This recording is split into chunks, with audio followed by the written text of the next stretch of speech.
Exercise 24-2 refers us back to the same information from 24-1. It's the same information. It's the same company. Apparently this manager just took a finance course, learned a whole bunch of new techniques, and he wants to try them out on you.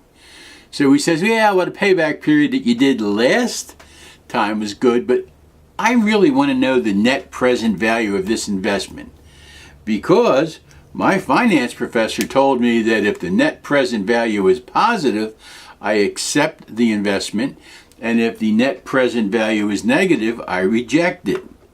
So, because this fool just learned a new technique, we have to go do some more work. First, we have to come up with the present value. For those of you who are not familiar with present value, all you need to do is Google present value tables. Now, present value tables come in a couple of flavors. They come in present value of a sum, which is often presented as such. Present value of a sum. Present value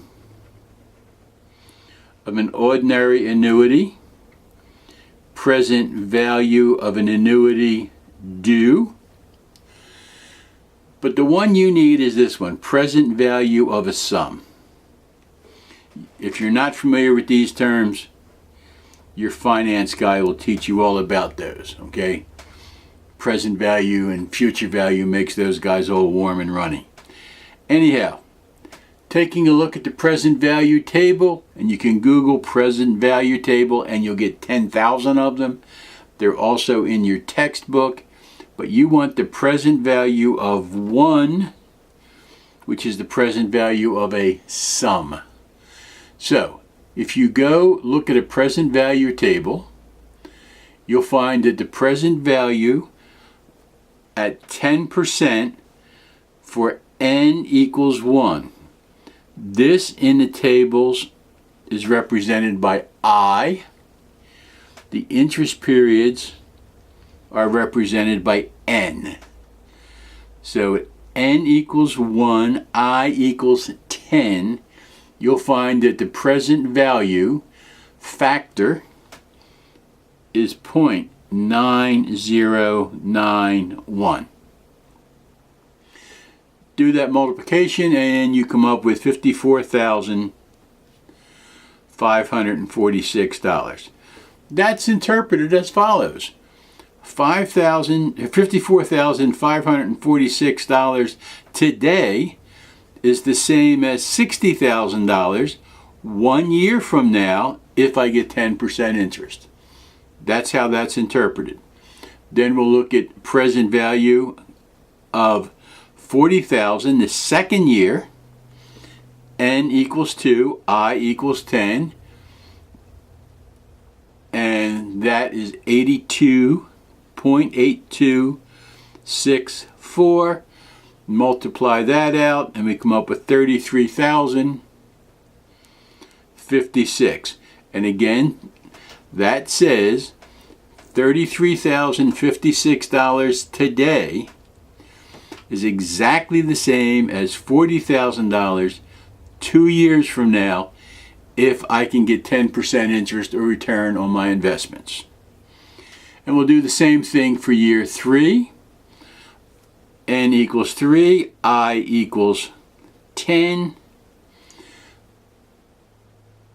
We come up with 7513, which is 52,591.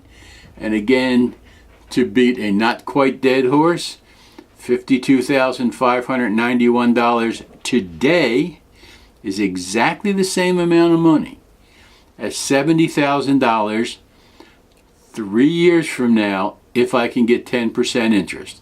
I promise I won't say that same boring thing again and again. Present value factor for 4 years at 10% is 6830. And that comes out to 85,375. And yeah, that, remember what I said here? Same goes here.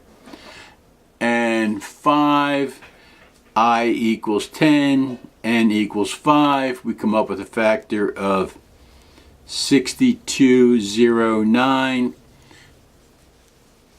and that gives us 21,732.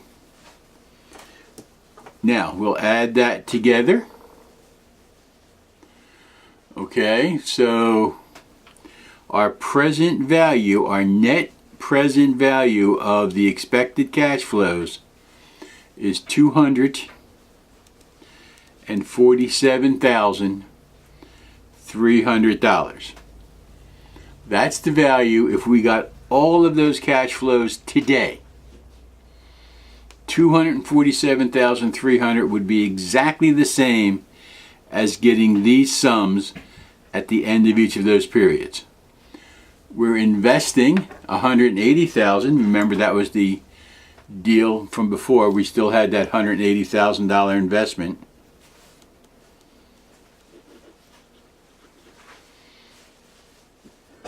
We'll subtract the 180. We come up with 67,300. You can tell your nitwit boss that yes, this has positive cash flows, therefore we should accept the investment.